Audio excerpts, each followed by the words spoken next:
You cannot talk about the fashion industry and leave out the modeling world. With agencies like Cavalli, Crystal Models, and now Joram Model Management, Uganda has become a hub for models that are actually making it on the international scene. Welcome to the show. My name is Joram Muzira.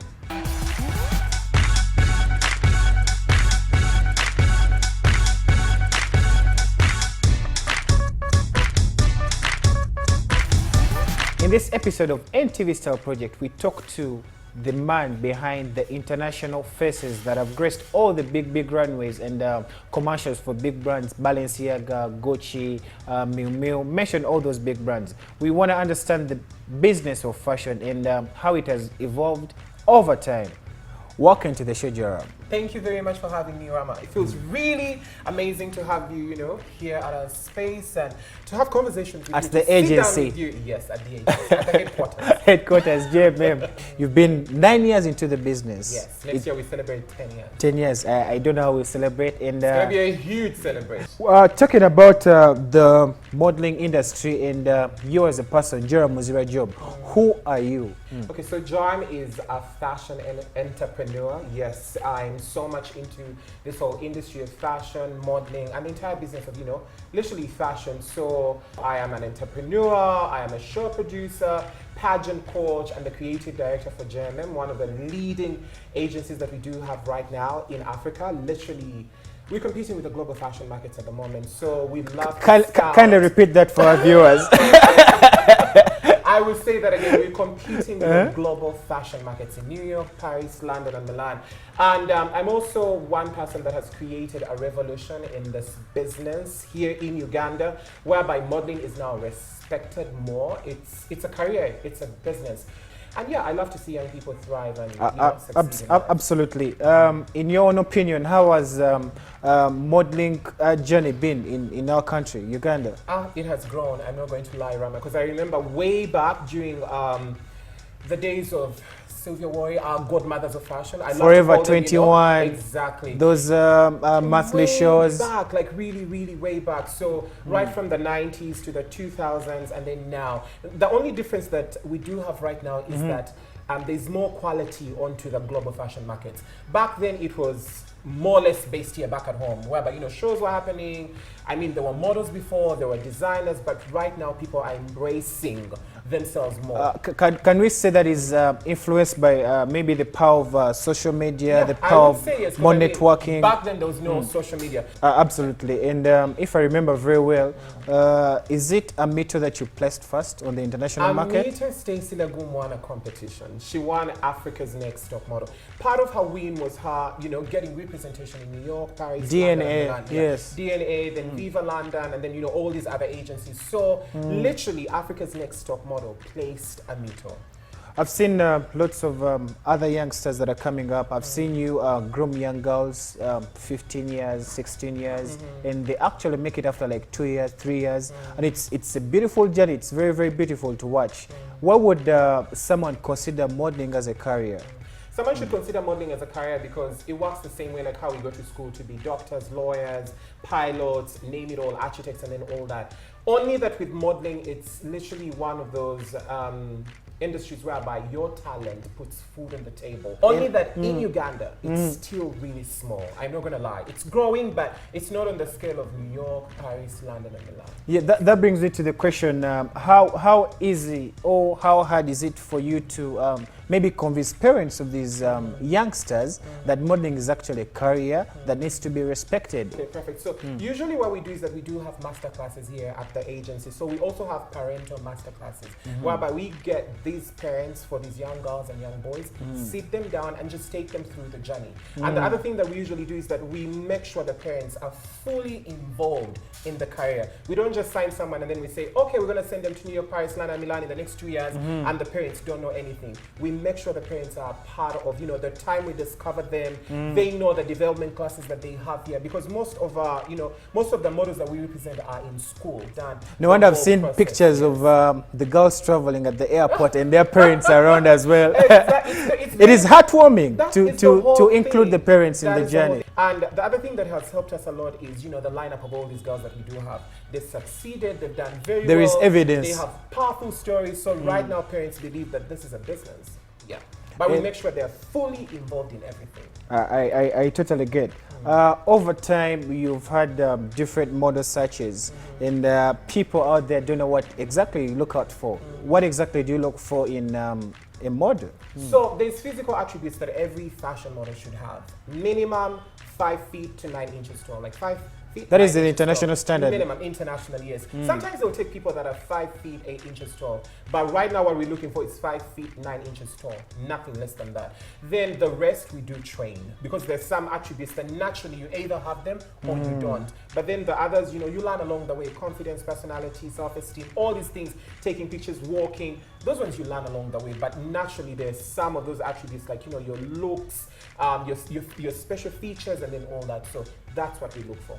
What is the process of crossing from maybe an African agency to New York? Back then, during the time of Patricia Akello, 2014, most models had to, you know, develop very well in Cape Town. Cape Town used to be the first market. Cape Town and then Joburg in South Africa. But now things have changed, whereby you will scout someone, develop them very well, and then before you know it, Prada wants an exclusive with them.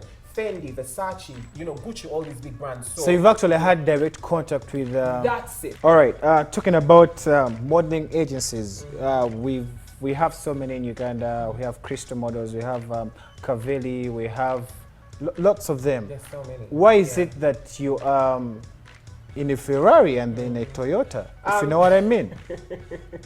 I'll take that as a compliment. It is. I'll absolutely take that as a compliment because it's huge. So I would say it all comes back to, what do you want? You as the brains behind it.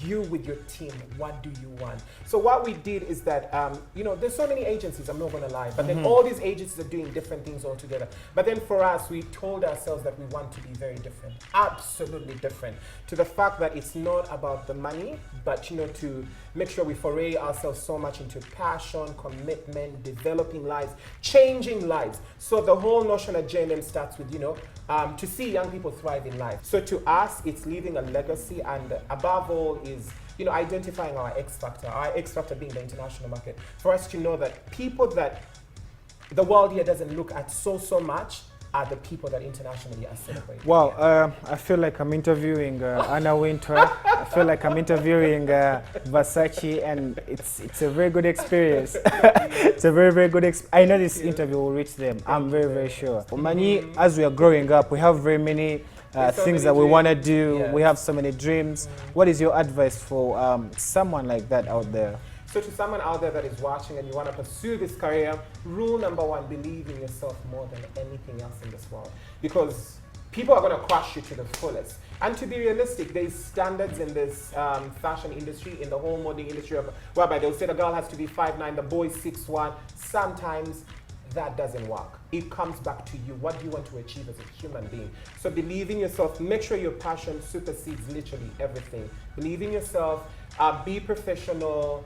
Have a vision board of what you want to achieve in life as a human being. Because at the end of the day, you don't just wake up and say, I want to be like Rama, hostile project. There's a process. You have to trust the process. So the minute you identify that I want to be a doctor, a lawyer, an architect, and then all that, there's so much take your time off to, you know, study the industry, study the world.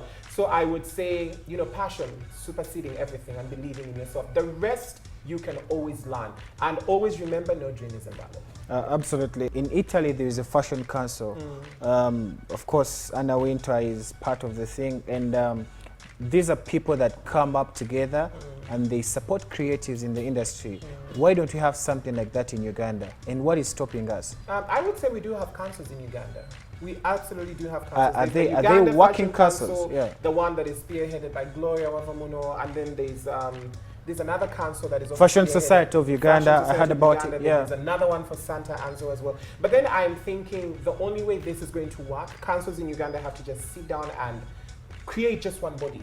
I really apprehend the ones that are trying to, you know, push this movement as well, all the different councils that we have. But it also comes back to, let's all unite and do something very good. Absolutely. It is absurd that the president is now pushing import substitution through Bubu by Uganda Build Uganda. I'm really happy that you're wearing Ugandan brands Fatuma, and Kais Divo collection. Yes. And well, I'm not wearing Uganda, but And of course, Uganda. certain things have to come to play. Yes. Sometimes it is the quality, sometimes it is the price as well. So there is so much that we have to do. Bring me to the question. If we had a unifying, maybe a union of the Fashion Council, I picture us at being at the forefront of projects like Bubu. Because now, the president in, I think, the last year in his addresses was always talking about clothing as a basic need. And we are not waking up. He's giving us signals, but we are not waking up. The biggest thing that I would say is let's unify ourselves a lot. Because at the end of the day, it's teamwork. It's us coming back to sit down on the table again and notify that, you know, yes, Joram could be working with models in New York, Paris, London, and Milan, but then Joram is here back at home. So let's get all these big dogs, put them together, and then just breathe as one person. It's the only way we'll all go to the government and say, this is what we believe in, and then, you know, the big people will listen to us. If you have an upcoming show, is it? No, an ongoing show called The Star Maker. So literally we started the Star Maker to highlight different creatives, models, people in the fashion industry that have excelled and what they've gone through, their stories. But then we started with our very own, very own models that we discovered, that we nurtured and have made it, that are working in New York, Paris, London, and Milan. So we sit down with these young girls and then boys, and they tell us exactly what it means to make it to the top. No more questions for you, Joram. When we come back, we speak to a model that has gone through the hands of the man himself, Joram Muzira job, and she recently debuted for Valentino. She just flew back in. That's what Joram told us. Like the minute I got that call from Cici, the producer, and they knew, I was like, let's put this girl on the next plane to come and, you know, shoot for Exactly. Welcome back from the break. Tonight, we are catching up with Gibril Igali, a Ugandan beauty model, extraordinary model that recently debuted for Valentino.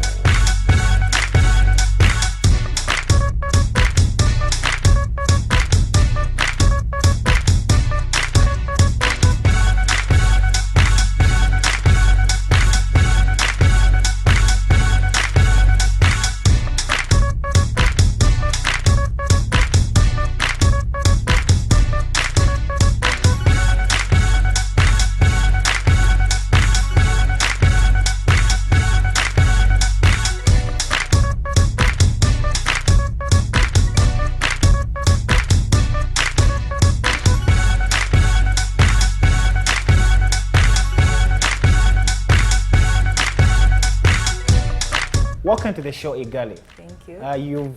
You've been in the industry for a very short time, but you're already making news. We're already talking about you, and here you are being hosted on Uganda's unparalleled TV show. Well, How has the journey been like? I'm grateful for being part of this show because this is like a dream come true, and my journey has not been quite as the same journey as some other models. Absolutely, because most models have been scouted and they got signed. They got signed, developed, yes. Before they can even travel to international destinations. I was discovered through an online competition, which was the Opportunities Are Here Uganda. That is last year? Yes, in 2020. Yes, it was an online competition for the models, designers, and different artists. creatives. Yes. Yeah. So I won the model category, and part of my prize was getting signed to JMN. I didn't know much about that fashion industry. I didn't know how to handle myself, but we went through master classes where we were taught everything, and I think that's how you get to see the models out there on set, because we are also trained. We go through different sessions, we have classes. The behind the scenes, yes. before we see someone actually making it on an international runway, Exactly. What really goes on behind? The master classes, the what? Yes, there is master classes. Of course, through these master classes, you're taught how to have hard skin, to everything. The industry is not that easy. It's not easy. It's not easy at all. And before we dive deeper into that, why modeling? Why did you choose modeling as a career? This is my passion. It's my dream. It's my dream. I've always dreamt of being a fashion model. And at first it was at the level of a Ugandan fashion model.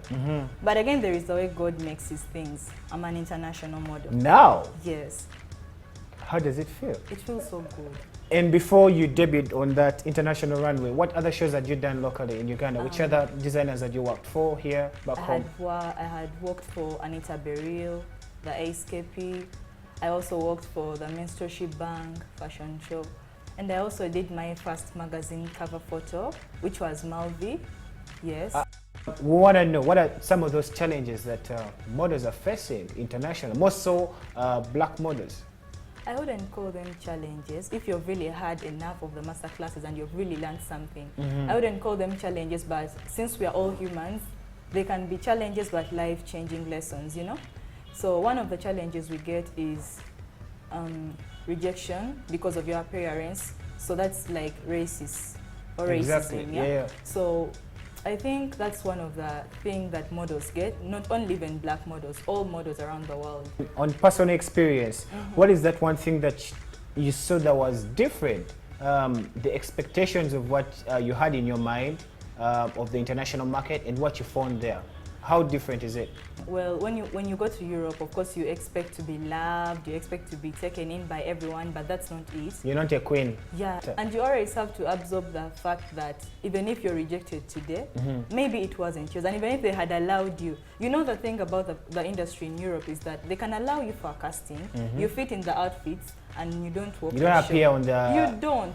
Talking about Valentino, how was the casting process, and how did it make you feel? Maybe when your agent told you that you were actually chosen to work for Valentino. First of all, on the day that there was a casting for Valentino, I already had a casting in the morning, and you know, I'm not good with the locations that side. So of course, you're new to the environment. Yeah. Imagine on the day you have two castings, you get lost. Then you reach at a different location. I first went to Christian Dior and they were like, sorry, madam, you're lost. You know, I have a problem. I think it's with most models that have big feet. Like the shoes of the designers, because at Valentino, we had to walk in their outfits, in their dresses and their shoes for just a casting. So when I went in, the dress was nice. It fit me properly. Okay, it was fitting. But then the shoe, my leg couldn't fit in. I was like, this is the first sign that I'm not going to walk. But again, I had a strong heart. I was like, let me just try and ask them if I can walk in my shoes. Luckily enough, they allowed me.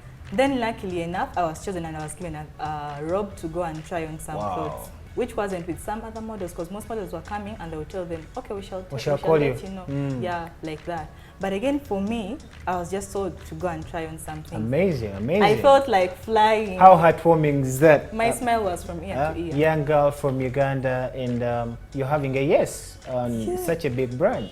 Yeah, I was so excited to work for it, in that I would always sleep and dream me walking on the runway. Now, if I tell you about the runway. How was it? When we arrived in Venice, I thought it was a joke. I was like, how can a city, it's like the whole of Uganda on water. You know, living in a dream. Exactly. The things we watch on movies were happening to me. You're a model. Like one moment I would even pinch myself and be like, am I really living this? I can imagine. And it was true. What is your word out there to people that want to be like you now? I want them to know that there is a thin line between being desperate and being ambitious. I learned that from my mentor. Oh, wow. You know? So if you're desperate for something, you'll crash. You will fall in every hole that comes your way. You make lots of mistakes. You see them like opportunities, but in actual sense, they're just going to pull you back. You know? When you're so desperate, you're going to sign fake contracts.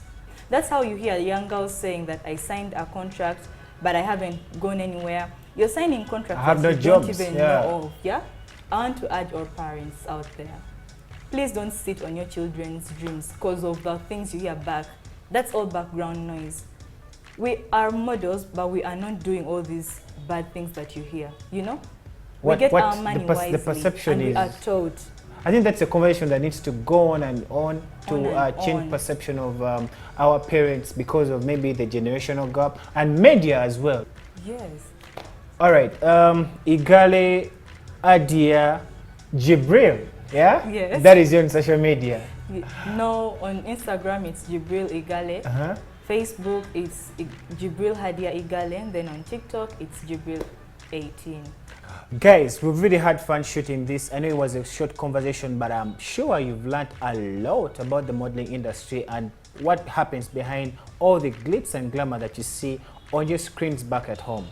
It's been real, and we've been shooting on location, JMM, that is Joram Model Management headquarters at Tirupati Mazima Mall. And don't forget to follow me at Ramakizito, Instagram, Twitter, Facebook. And with that, good night.